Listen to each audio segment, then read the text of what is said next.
Evidence from civilian bombing in Ethiopia points to Turkish drone. Turkey's drone exports are giving the country a greater geopolitical sway, but Ankara is coming under pressure over their use in Ethiopia's war. Nairobi, newly obtained photographs of missile fragments provide the first material evidence that Ethiopia used a Turkish drone this month in an attack that killed 58 civilians sheltering in a school. Turkey's growing prowess as a drone exporter is styled as a point of national pride by President Recep Tayyip Erdoğan. But any indication that a Turkish aircraft targeted civilians in Ethiopia's 15-month-long war will intensify international pressure on the NATO country to stop arming Addis Ababa. Drones are rapidly turning into the decisive weapon of the conflict and have helped Ethiopian government forces turn the tide against rebels from the Tigray People's Liberation Front, which governed the country for nearly 3 decades before 2018.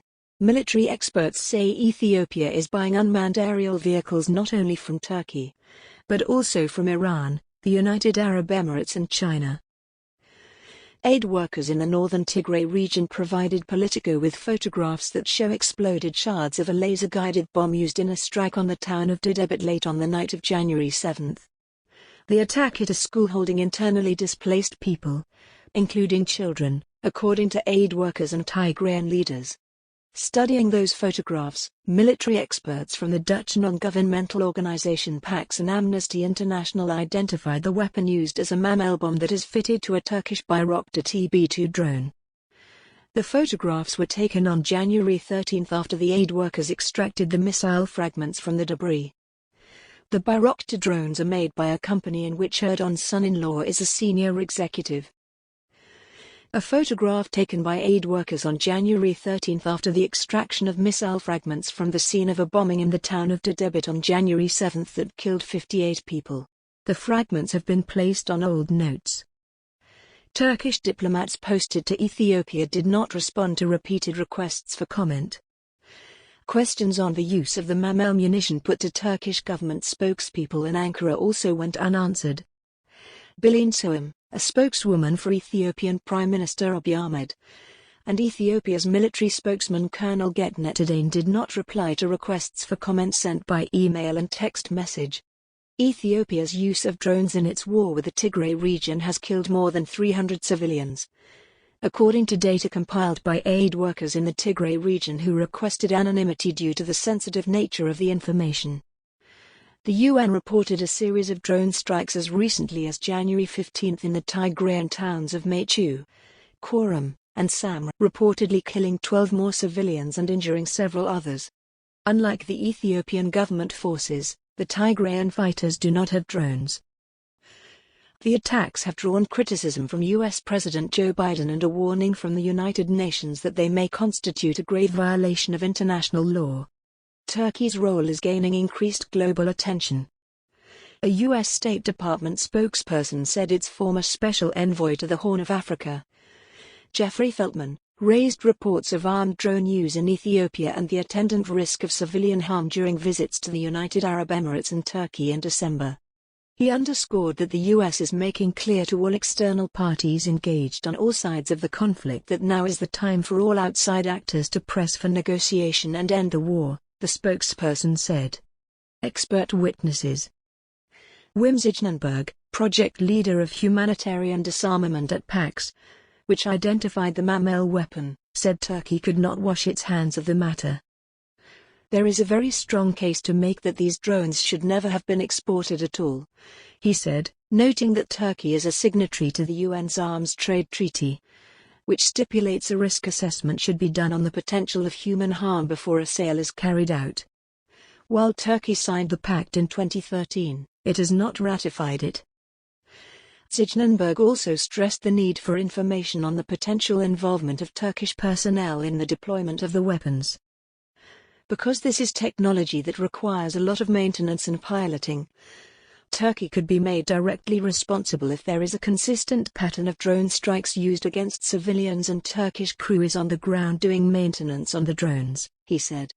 Spokespeople for the Turkish presidency and foreign ministry did not respond to questions from Politico on whether Turkish citizens were involved in piloting the drones or whether they were helping train people to use drones. while Ankara had no comment on the use of Turkish drones.